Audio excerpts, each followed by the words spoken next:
Matthew chapter 7, verses 24 through 27. Everyone then who hears these words of mine and does them will be like a wise man who built his house on the rock. And the rain fell, and the floods came, and the winds blew and beat on that house, but it did not fall, because it had been founded on the rock.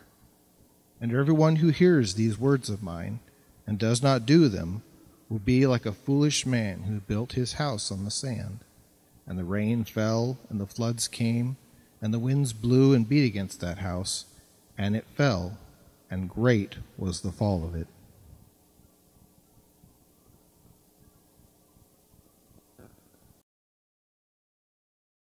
Good morning. You know, when I get up to preach, there's a lot of unknowns, especially for you guys. What's he going to say? What's he going to do? What's the topic? Although if you've kind of been tracking, you kind of know what the topic is today.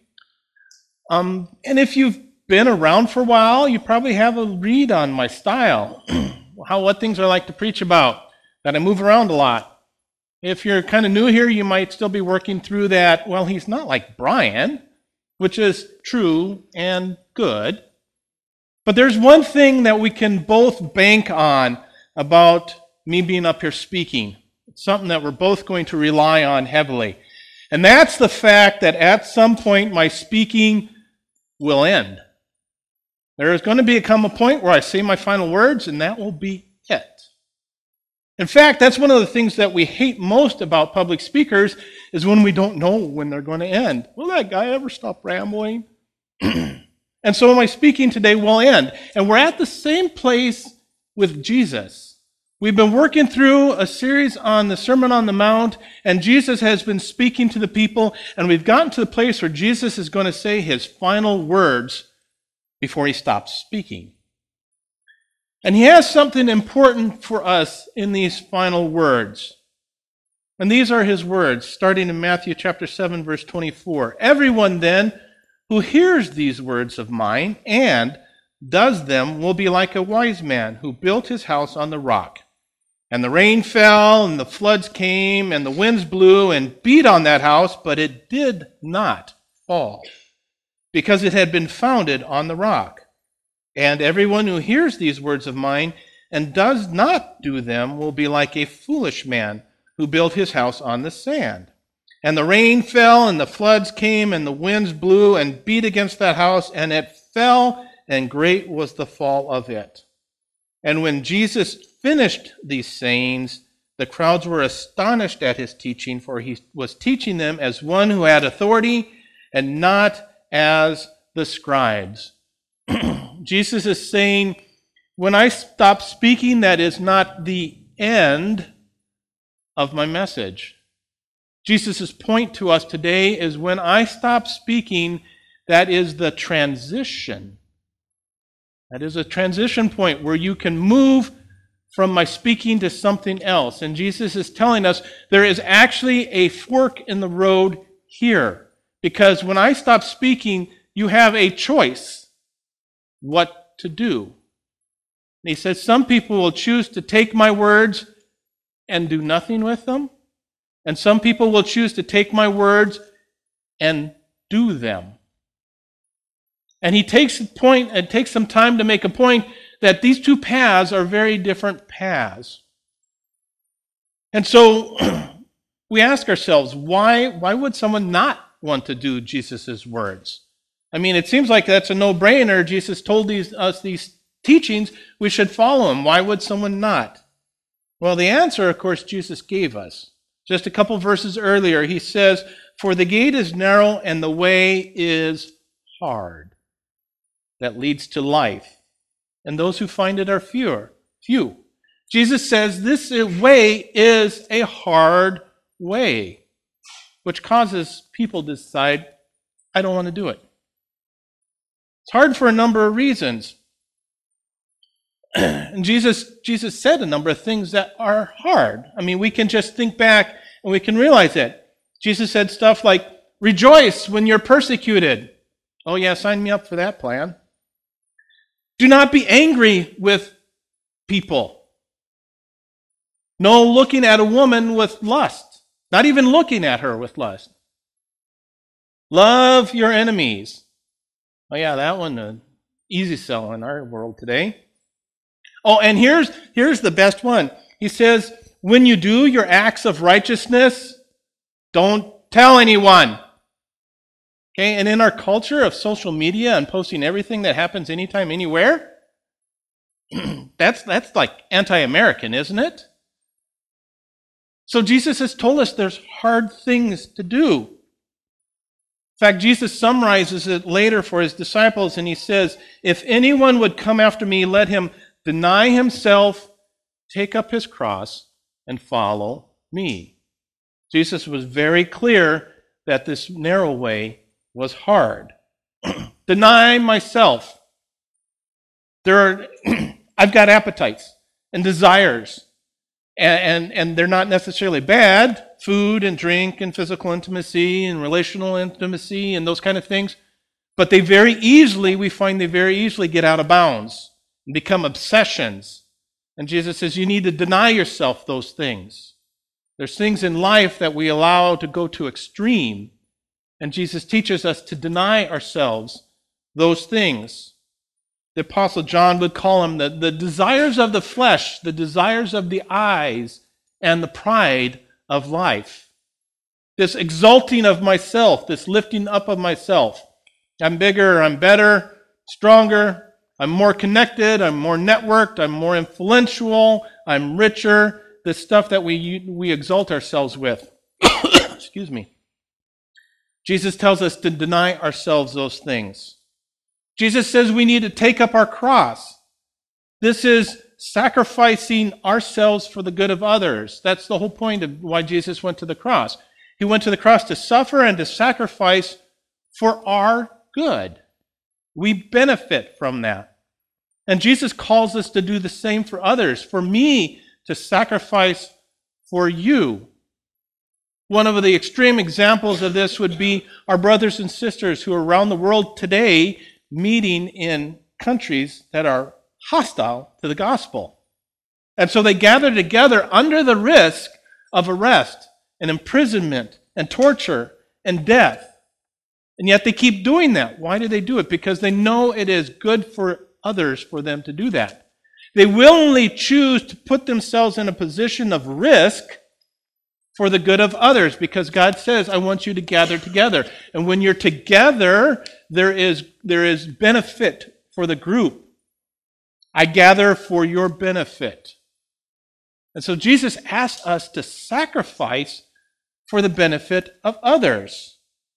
And that's hard. I mean, we can readily admit it. And finally, Jesus says, follow me.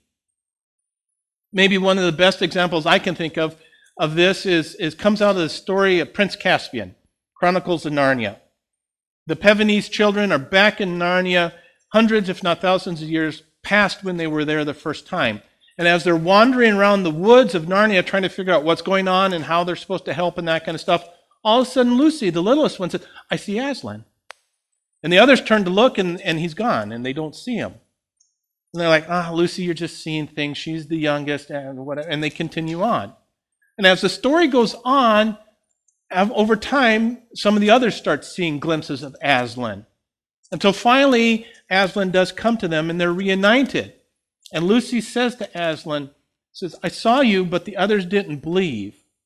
And Aslan looks at her and says, but why didn't you follow me? You see, that's the case we find often is Christ will call us on a path that takes us contrary to the path of our friends and our family and those we care about. And that's hard. Aslan expected Lucy to walk away from her siblings and follow him when she saw him and the others did not. The narrow way is a hard way, and we've got to know that. Thank you. Sorry. Take a time out here. There we go. Hopefully we got that out of the way. So the narrow way is a hard way. But Jesus tells us the narrow way is also a necessary way. It is necessary for us because there's a commonality. There's a couple commonalities between these two men Jesus is talking about. And one of them is the fact that there's a storm for both of them. It's the exact same storm that they both suffer. And we can look at this storm, as just some of the hardships of this life, which it is. We can also look at this storm as the judgment that comes when this life is over. And Jesus teaches us that the narrow way is necessary. It's necessary because it enables us to avoid the coming destruction. We look ahead into the book of Revelation and we read these things. We read, "And the beast was captured, and with it the false prophet, and were thrown alive into the lake of fire that burns with sulfur." And a little bit later it says, "And the devil who had deceived them was thrown into the lake of fire and sulfur." And then it says, "Then death and Hades were thrown into the lake of fire." This is a pretty hardcore thing.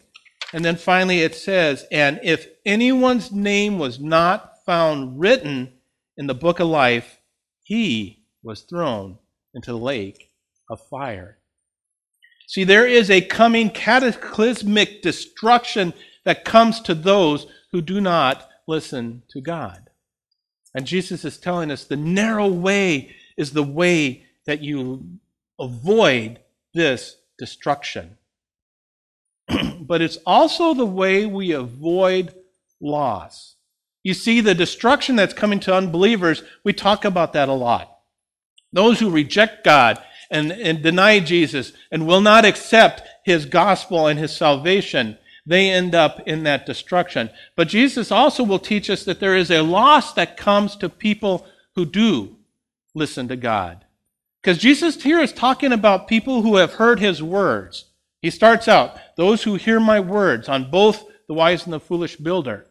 He's talking to an audience that has at some level self-selected to be interested in spiritual things.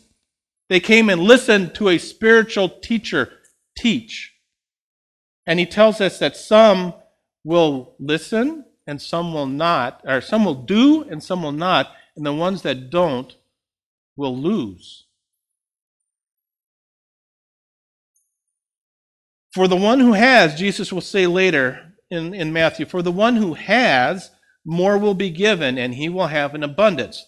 But from the one who does not, even what he has will be taken away." There is a loss that is coming to those who do not do Jesus' words. There's also another commonality between these two men, and that is that they were both building. You see, we are constantly building. In our lives, we are constantly building when we're with our family, when we're at work, when we're with our friends, when we're doing entertainment, when we're at church. We're constantly building. And Paul says this, he says, "Now if anyone builds on the foundation with gold, silver, precious stones, wood, hay, and straw, each one's work will become manifest, for the day will disclose it. Because it will be revealed by fire, and the fire will test what sort of work each one has done. If the work that anyone has built on the foundation survives, he will receive a reward. If anyone's work is burned up, he will suffer loss, though he himself will be saved, but only as through the fire." See, here Paul is talking about those who are Jesus followers, because both of them make it into heaven, but some make it into heaven with their work saved, and some make it into heaven empty-handed, escaping as if escaping through the flames. You see, here as we share the pew, we can be sharing the pew and on different paths. This is what Jesus is telling us, is there's a loss that's coming to people who do not put my words into practice, even if they are followers of me. And it's the narrow way that helps us avoid this catastrophic loss, to enter the life to come with nothing to show for this life. So the narrow way is hard, and the narrow way is necessary, but the narrow way is also worthwhile. See, Jesus doesn't really get into it in his words here, but he does use the words wise and fool. And Jesus would have been well aware of the meaning of wise that Solomon talks about in Proverbs. Solomon has a lot to say about wisdom. In chapter 3, he says these things. Blessed is the one who finds wisdom, the one who gets understanding. For the gain from her is better than the gain from silver, and her profit is better than gold. She is more precious than jewels, and nothing you desire can compare with her. Long life is in her right hand, and in her left hand are riches and honor. Her ways are ways of pleasantness, and all her paths are peace. Peace. Sorry, a lot of peas there. She is a tree of life to those who lay hold of her. Those who hold her fast are called blessed. You see, wisdom brings us benefit, brings us blessing. There's good things that come to us through wisdom, both in this life and in the life to come. And Jesus is telling us when we walk the narrow path, we're walking a path of wisdom. And when we walk a path of wisdom, we receive these blessings that wisdom brings us. So the narrow path is a worthwhile path. The psalmist would say this in Psalm 16, You make known to me the paths of life. In your presence there is fullness of joy. At your right hand are pleasures forevermore. The narrow path is a worthwhile path, Jesus would tell us. And so the narrow path is hard, the narrow path is necessary, and the narrow path is worthwhile. When I was putting this together, I struggled with those words. Not the hard word, because Jesus used that, so I'm good.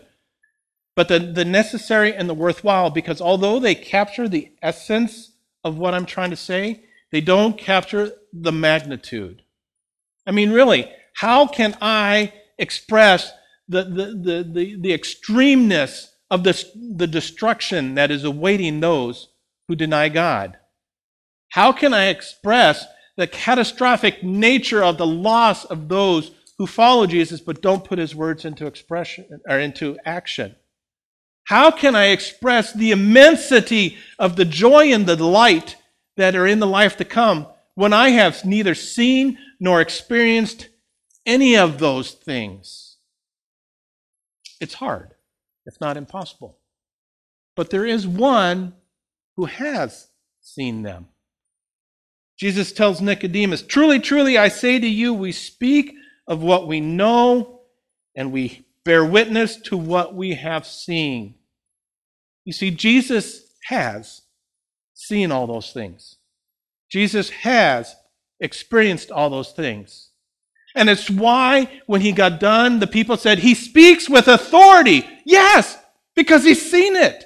And he's been there, done that, and he knows it. Their scribes had no way of expressing that because they had never experienced that. You see, we like taking advice from people with experience. Whose advice would you follow? The person who says, ooh, I think that's a good restaurant. Why? Well, it just seems like it. It had a good review in the newspaper. Or the person who says, that's a good restaurant. I was there last week. The eggplant parmesan, to die for. Who would we rather take advice for? The person who says, oh, I think that's a good movie. Why? Well, the review looked good. The trailer was great. Or the person who says, that was a good movie. I went there, loved it. We take advice from people who have experience, from eyewitnesses. And Jesus is standing there as an eyewitness, speaking with authority when he says the narrow way is hard, and the narrow way is necessary, and the narrow way is worthwhile. And so now, we're at that spot I told you about earlier, where my words are about to come to an end. But just like Jesus says, let me try that again. Like Jesus says, this is a transition, not an end. Now, there are plenty of people in this world where when they get done speaking, the proper response is to promptly forget what they said and go on with life. But not Jesus. When Jesus gets done speaking, the proper response is to transition from hearing to doing. You see, that's the reason I pray what I pray after every message, because the preaching is easy. Anyone can get up here and preach. It's the doing that we all find hard to do. And so that's what Jesus' final words are to us. Transition well. Hear and then do. Let's pray. Holy Spirit, I pray that you would take from today everything that is of me and make it dust in the wind, and everything that is of you, drive it deep in our hearts and change us. Amen.